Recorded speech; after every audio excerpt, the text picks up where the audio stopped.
On the second Saturday of every September, there's an event just outside Usk that certainly pulls in the crowds. The weather isn't always this good.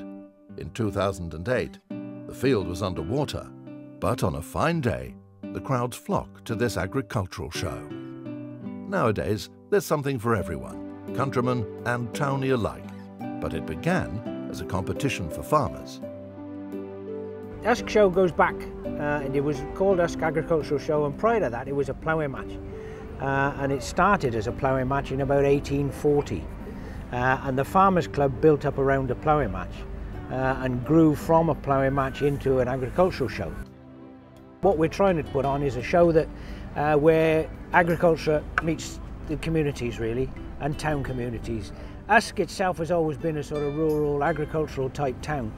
And it obviously has grown, and not quite as much as it used to be, but it still sits in the middle of the Usk Valley, which is a big agricultural area as far as we're concerned, and we try and ensure that everybody meets together.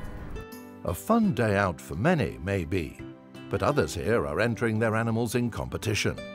They've spent long hours getting them ready, and this can be a serious business. Things got a bit hot years ago. People got very serious. But I noticed it as the new breeds of sheep came in, and people were showing sheep that possibly hadn't shown a lot before. The pressure not quite so heavy. But when you get to the top, you know, everybody wants to win.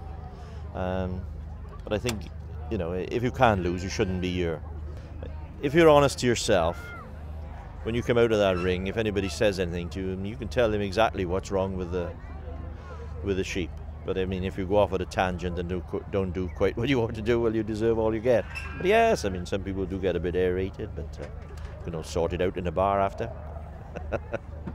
Some of these breeds may be new, but in the countryside, traditions tend to live long. The sight of the hounds and the huntsmen, the call of the hunting horn, tend to arouse strong passions on both sides of the fox hunting debate. But they're a familiar part of life here in Monmouthshire. For some, the old days mean something more mechanical. The fascination of old machinery, of getting your hands oily and recreating the days when harvesting was an important social occasion, is irresistible. This particular tractor was actually brought over from America under what they call the lease lend scheme in World War II. And the Americans basically couldn't sell us tractors, but we could borrow them off of them. Otherwise they'd be seen to be siding with us. And so it was to basically mechanise British agriculture. I can remember that the sweep here. I remember using one of those when I was, you know, 5 or 6 years old. I could just about press the clutch on the Forson tractor, and that was it. We could use it. And of course, a lot of the younger generations haven't seen anything like this. They only used to modern, smart John Deeres and Case tractors.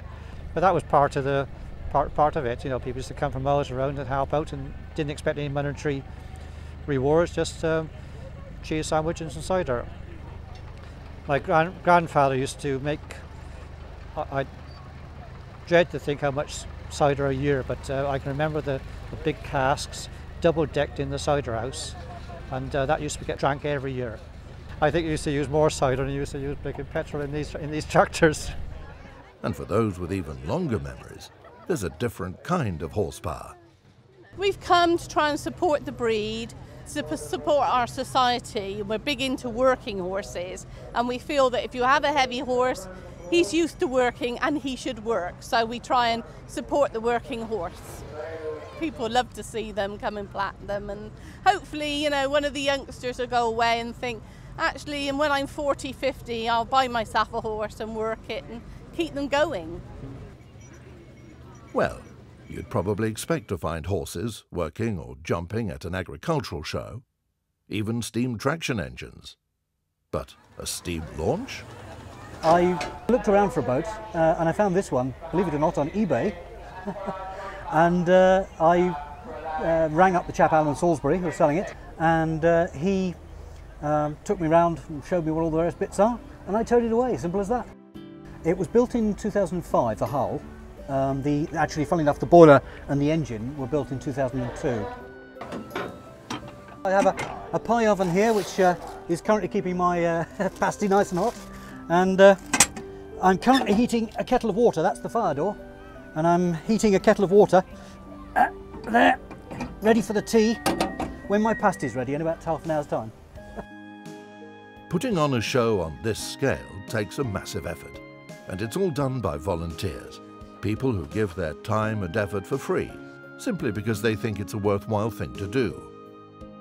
We have probably 8 or 9 section secretaries do it all. You know, they're wonderful. You know, we wouldn't be able to run without all the volunteers, and that's what makes the show so good. Is we have no seniors, everybody's on the same level, and it's good. And all that effort has paid off, whether it's the sun or the machinery, the animals, the displays or the stalls, or a combination of them all. The number of visitors is a massive 28% above the previous record. A highly satisfactory day for all concerned.